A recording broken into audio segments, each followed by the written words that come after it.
Bonjour à tous, les objets personnalisés pour les bébés font un tabac auprès des jeunes parents. Avant de vous faire découvrir notre sélection coup de cœur, place à l'actu du jour avec Elodie. Bonjour Elodie. Bonjour Bérangère, bonjour à tous. En Grande-Bretagne, des parents séparés se battent devant la justice au sujet de la vie de leur enfant. En effet, âgé d'1 an, leur fils souffre d'une grave maladie génétique qui affecte sa respiration et ses mouvements. Et jugeant sa qualité de vie trop basse, la mère de l'enfant, mais aussi le médecin qui le suit, souhaite avoir recours à l'euthanasie. Mais le père s'y oppose. Il défend le fait que son fils peut voir, écoute de la musique et joue même avec ses jouets. Il pense même que son fils pourrait bénéficier d'une trachéotomie qui pourrait l'aider à respirer et donc sortir de l'hôpital.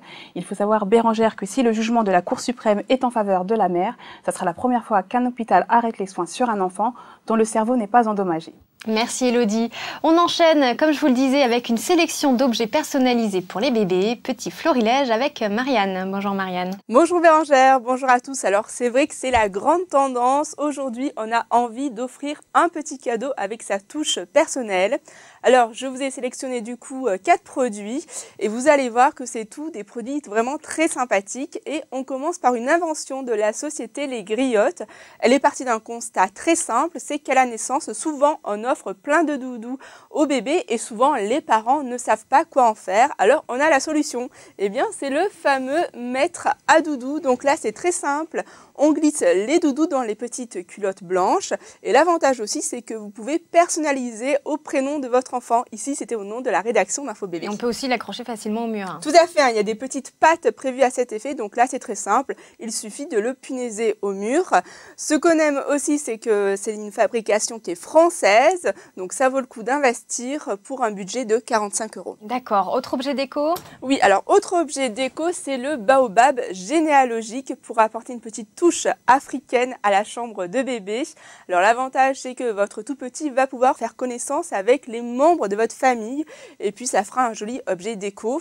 C'est Nookies qui fait ça et ça coûte 49,90 €. Et on peut aussi bien sûr personnaliser la garde-robe de son bébé. Tout à fait, c'est aussi une autre tendance. Alors moi j'ai eu un coup de cœur pour l'atelier des filous qui vous propose de personnaliser le pyjama de votre enfant. Alors ici j'ai la petite version garçon, donc là encore le principe est tout simple. Vous envoyez votre message avec un petit dessin et puis là vous allez recevoir votre pyjama imprimé, donc soit en version 1 ou 2 pièces et ça commence à partir de 3 mois, donc c'est vraiment très mignon. Et le gros plus Bérangère, c'est que c'est fabriqué en coton biologique, donc vraiment un produit de qualité à un prix très intéressant parce que ça commence à partir de 20 €. D'accord, et pour les petits budgets, qu'est-ce que tu nous proposes?